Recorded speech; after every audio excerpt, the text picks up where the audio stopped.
Three common questions that normally throw many people off when they're taking their first time interview as a Scrum Master. We are going to discuss them in this video.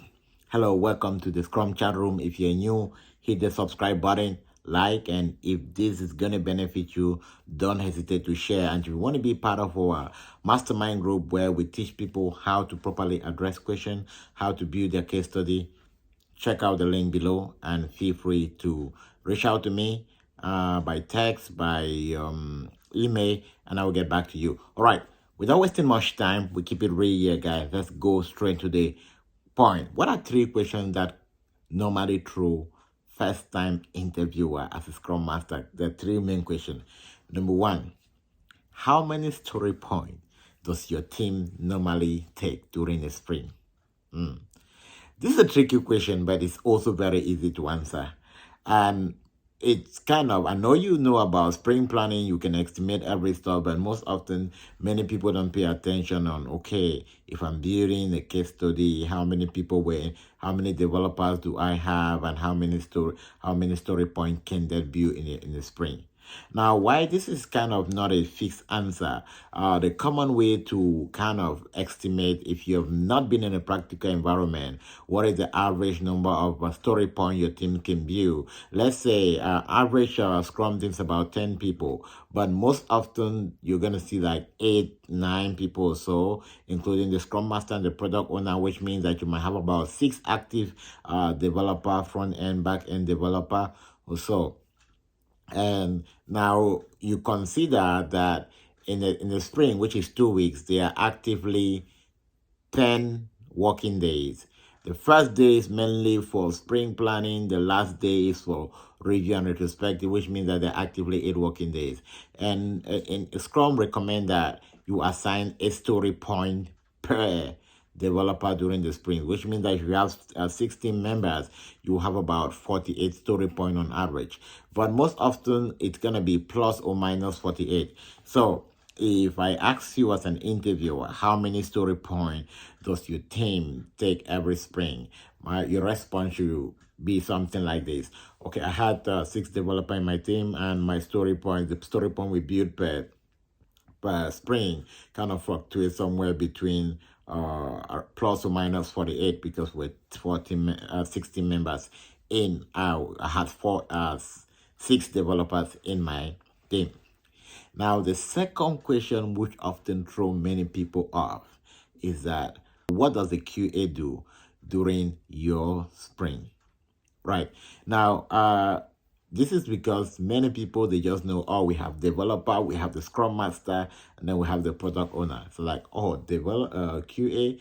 No, we don't have a QA in my team. No, remember that as a Scrum team, what you do is that you're building, you're testing, and then you're moving it to done, which is where you have your definition of done. In some of the teams, they might not need a QA depending on the product you're building. In some of the team, quality assurance is automated. In most of the teams, like the senior developers actually have those capabilities to be able to check through the stories that have been developed and then approve them. In some of the team, they do like peer testing, which means I can build a product, I send it to the next person build it, then it's validated, like double checking, and they consider that as QA. Now, a team that really have like someone assigned with the role of a QA, what happens is that most of the time, that QA is going to commit like something about 20% of the time to the team, which means they might just be available for 2 days. Why? So they can check when stories are already ready for testing, and they can come in and kind of validate them. So the most appropriate answers, if you want to not really complicate yourself, you can say, in the previous teams that I was working, we had like senior developers that could really perform, could go through some of the code and validate them. So we did not really have external, or we do not have assigned rule of QA in my team. Or you can simply say that we have like a double testing approach where team members will build and send it to another person to validate, to review, and then test it. So at least 2 team members kind of run a code to see that it was really completed before you move it to done. And in done, the product owners, and when it get to move it to ready for acceptance. When it gets to ready for acceptance, is the PO that accept that, right? The PO accept that. Some teams, the quality assurance may accept that. Some teams, even the product manager may accept that. So it varies. Okay.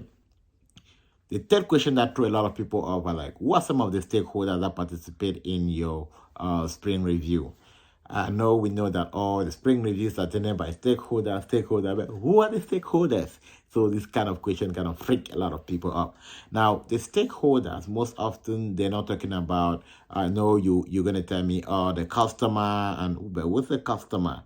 In reality, in a practical environment, the customer might be maybe the branch manager, it might be the product owner, it might be someone from the marketing team or so. So when they say customer, it doesn't necessarily mean that it's like a lay person in the street that you know.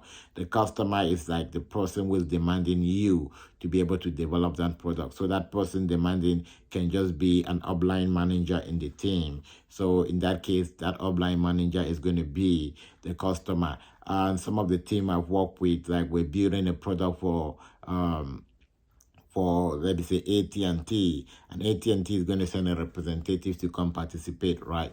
So you need to understand the product you were building, for which company you were building. The customer is going to be like a representative, someone that comes to validate to see if it's going based on the plan.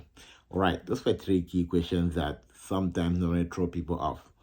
Get to know your case study, know the details, kind of get into some of the reality to say, oh, I had 6 developers in my team, and you can even go right deep to the point. I have 2 back end and 3 front end. Know those common terms. They're not really difficult. They're not complicated. All right. Don't forget to hit the subscribe button. I'm going to see you in the next video. And if you want to be part of my mastermind team, join me. If you're not yet certified and want to become a certified safe Scrum Master, I'm having my next training on the 21st and 22nd of January. It's going to be a 2-day boot camp where we give you all the details and more the tip of practical of what we do. But after that, those who really want to work faster to the job, they can move ahead and join my mastermind team, and we can move it from there. Don't stop learning. Let's keep growing.